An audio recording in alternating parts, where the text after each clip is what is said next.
On the morning of Noah's 8th birthday, Emma woke before sunrise with a tight feeling in her chest, the kind that came when memories and hopes collided, and she lay still for a moment listening to the quiet apartment, knowing this day meant more to her than anyone realized, because weeks earlier Noah had asked her a simple question: why grown-ups stopped keeping promises, and that question had stayed with her, followed her through grocery aisles, late work nights, and lonely dinners, until she decided that his birthday would not be about toys or noise but about something deeper, something that could answer him without heavy words. So she moved quickly through her routine, showering, dressing, tying her hair back, checking her phone once to see a message from her sister Lily about the party schedule, then turning it face down because Emma didn't want distractions, she wanted clarity. And as she stood in her kitchen holding a folded note she had written to herself weeks ago, she reread the lines that said she would be brave, that she would not hide anymore, that she would show Noah that love did not disappear even when people did, and the memory of her own heartbreak pressed in, the end of a long relationship that had quietly drained her, leaving her feeling small and unsure. Yet Noah never saw that version of her. He only saw his aunt who listened, who showed up, who rode bikes with him when his father could not. And as Emma packed her bag and stepped outside into the cool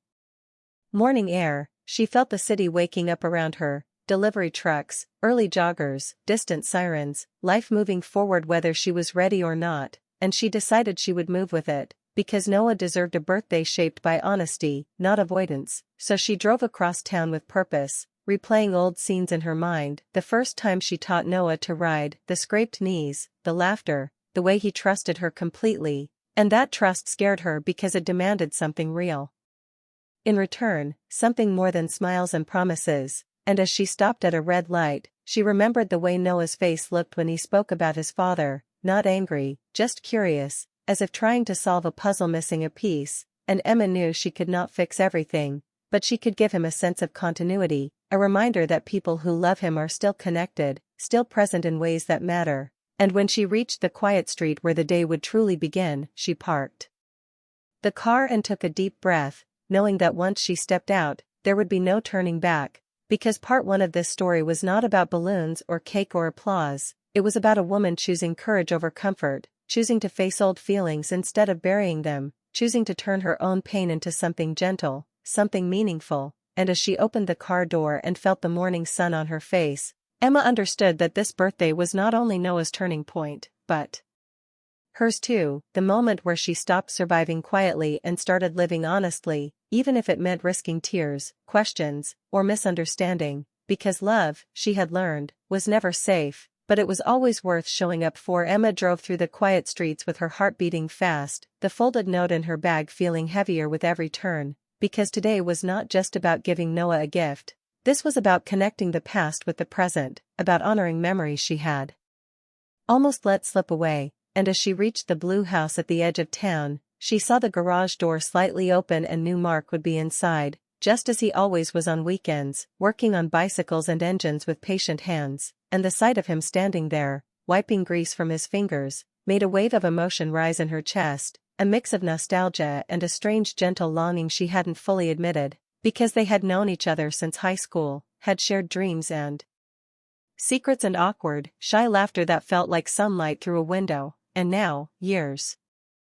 later, seeing him again stirred both comfort and tension, the comfort of familiarity and the tension of unspoken possibilities, and she hesitated for a heartbeat before walking in, her footsteps echoing softly on the concrete floor, the smell of oil and rubber grounding her as she spotted the red bicycle resting against the wall, shining under the dim garage light, and she realized that this bike had once belonged to her, then to Noah's father, and now it had been restored carefully by Mark.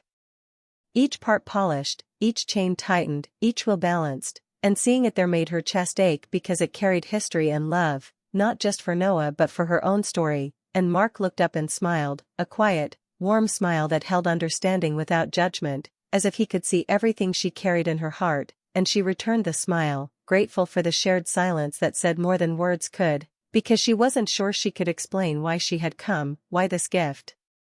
mattered so much, why giving it felt like both letting go and holding on at the same time. And as they stood together, Emma felt a pulse of connection, a gentle electricity that wasn't romantic in a loud, urgent way, but slow and steady, something that could grow if they allowed it. and she realized she had missed this, the ease of being with someone who knew her fully, who could understand the quiet layers of her emotions without needing explanations. And Mark finally spoke, his voice low and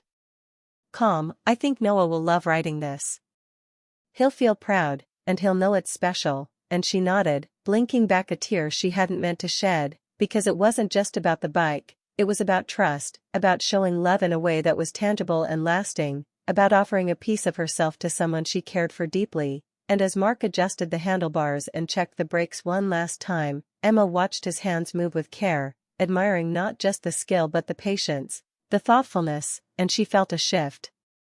inside her, a soft but firm acknowledgement that some connections never really fade, that old friendships could hold new possibilities, that love could be quiet, patient, and still profoundly powerful. And as they carried the bike carefully to her car together, Emma felt a mixture of relief and anticipation, relief that the gift was perfect, anticipation for Noah's reaction, and a subtle, unspoken awareness that this moment also marked a gentle turning point for her own heart, a hint of something tender and hopeful, something she hadn't expected to feel but welcomed nonetheless, because in this act of giving, of restoring, of remembering, she was also giving herself permission to hope, to feel, to begin again. And as the car doors closed and they started the drive back to Noah's party, Emma realized that part 2 was not just a prelude to a birthday surprise, it was a bridge between past and present, between old emotions and new possibilities, between what was lost and what could be found again. And she held that thought quietly, a small, steady flame of courage and warmth that would guide her through the day and beyond. The backyard was alive with bright colors, laughter, and the smell of cake when Emma arrived, carrying the carefully restored red bicycle hidden beneath a simple cloth. And the sight of balloons swaying in the gentle breeze and children chasing each other made her heart beat faster, because today was not just any birthday, it was Noah's, and she wanted it to be unforgettable, not because of grandeur but because of meaning. And the moment Noah saw her, his small face lighting up with excitement, crumbs of frosting on his fingers, and hair sticking up from running around, Emma felt a rush of warmth that made her chest tighten with a familiar mix of love and nervous anticipation. And as she knelt to hug him, he whispered something about hoping for the best present ever, completely unaware that the gift before him was layered with memory, care, and stories. And when she gently lifted the cloth to reveal the bicycle, the noise of the party softened as eyes turned, curiosity and surprise filling the space, and Emma began to speak softly, her voice carrying both pride and emotion. "This was my first bike," she said, her hands resting lightly on the handlebars, "and before that, it belonged to someone who loved you very much." And Noah's fingers traced the frame with careful reverence, his wide eyes reflecting understanding beyond his years, and for a moment, the sounds of laughter and conversation faded around them, replaced by a quiet connection that spoke of family, love, and continuity. And when Noah hugged her, holding on longer than usual, Emma felt tears prick at the corners of her eyes, because the embrace was not just gratitude, it was trust, it was recognition, it was a child understanding that love can exist in layers and carry on through time. And Lily, watching from the side with a soft smile and a hand over her heart, realized that she had never fully appreciated how deep Emma's care ran, how much thought, effort, and emotion went into a simple act of giving. And just as Emma and Noah shared this tender moment, the sun lowered toward the horizon, casting a golden glow over the yard, and Mark arrived, holding a small box of candles he had forgotten in the rush, his presence quiet but steady. And Emma's heart skipped as she realized how the day was unfolding in ways she had not fully planned, how the convergence of old friends, family, and memories was creating a scene that was both simple and profoundly meaningful. And as the two adults exchanged a glance filled with unspoken acknowledgement, they understood that this day had become more than a birthday celebration. It had become a moment of healing, of reconnecting, of showing that gifts are not measured by price or size but by the thought, love, and care poured into them. And as Noah began to test the bicycle slowly, wobbling slightly but smiling wide with exhilaration, Emma felt a swell of pride and relief, knowing that the perfect gift had done more than bring joy. It had bridged generations, healed small wounds, and reminded everyone present that love, patience, and effort can create moments that linger in memory. And as she watched him pedal around the yard with Mark nearby adjusting a stray wheel and Lily cheering, Emma realized that part 3 was the heart of the story, the pivot where giving became more than an act and became a statement of presence, care, and courage, a declaration that even amid life's losses and changes, meaningful gestures rooted in love could create magic, and she let herself breathe fully, embracing the joy, the subtle romance in glances shared, the deep familial bonds, and the quiet satisfaction of a plan executed with intention and heart, knowing that this day would stay with them all, marking not only Noah's growth but also her own journey toward hope, connection, and gentle beginnings that could carry forward long after. The balloons were packed away and the laughter faded into memory. As the party slowly wound down and the yard emptied of laughter and chatter, Emma stayed behind for a few moments, watching Noah ride his new bicycle along the soft grass, wobbling at first, then gaining confidence, the sunlight catching the red paint and making it glow like a small, precious jewel, and in that quiet space, the weight of the day, the care, and the emotions she had carried finally settled in her chest, a mix of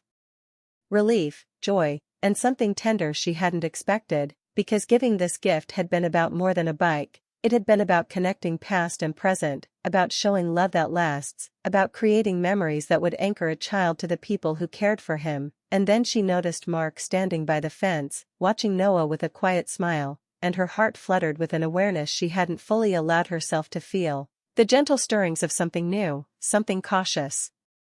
and warm, a kind of attraction not rushed, not urgent, but steady, patient, and understanding. And when he finally spoke, his voice low and calm, "You did something brave today," she felt it as a recognition not only of her effort but of her courage to show up, to be vulnerable, to give deeply without expectation, and she smiled, replying softly, "So did you," because she knew he had been part of the process, helping her carry a piece of history forward, respecting her intentions, and supporting her without intrusion. And as they stood side by side, watching Noah paddle carefully but with growing confidence, Emma realized that this simple, quiet moment held more meaning than any celebration, any applause, or any gift could, that sometimes the true gifts are invisible, carried in care, patience, and presence, and that love, in its many forms, familial, friendly, and possibly romantic, could be expressed gently, without fanfare, but with lasting impact. And as the shadows grew longer and the air cooled, she felt a sense of peace she had not known for months, a gentle reassurance that healing and connection were possible, that past disappointments did not define the future, that the courage to give and receive love in honest, heartfelt ways could open doors not only for a child but for herself as well. And when Noah finally stopped, hopped off the bike, and ran into her arms with a laugh that lifted her spirit and lightened her worries, Emma held him close, feeling the warmth of family and the delicate threads of new beginnings weaving through her heart. And as Mark moved a step closer, the space between them charged with quiet understanding rather than pressure, Emma realized that the perfect present had done its job in more ways than one. It had brought joy to Noah, healed small gaps left by absence, and offered her a gentle, unspoken invitation to hope again, to allow herself the possibility of love, of connection, and of shared moments that were patient, tender, and full of potential. And in that soft evening light, with Noah riding circles in the yard and the wind carrying faint echoes of laughter and conversation, Emma understood that life's richest gifts are not measured by material value but by the courage to act from the heart, to give fully, and to embrace what comes after with quiet confidence. And as she stood there with Mark beside her, feeling the subtle warmth of his presence and the gentle certainty of her own choices, she allowed herself to imagine the future with hope, knowing that this day, this birthday, this gift, this simple act of love, marked the start of new journeys, not only for Noah but for herself, for connections that could grow slowly and beautifully, for the promise that even amid life's uncertainties, moments of deep care, understanding, and gentle romance could bloom quietly and profoundly, leaving a lasting imprint on hearts willing to be open. And as the sun dipped fully below the horizon, Emma breathed in the evening air, feeling light and grounded at once, filled with the quiet knowledge that part 4 was the gentle culmination, the beginning of new possibilities, the proof that love expressed with thought, patience, and honesty creates ripples far beyond what one can see, and that the perfect present had indeed done more than bring a smile. It had opened hearts, healed quietly, and begun a story that would continue in ways subtle, meaningful, and enduring.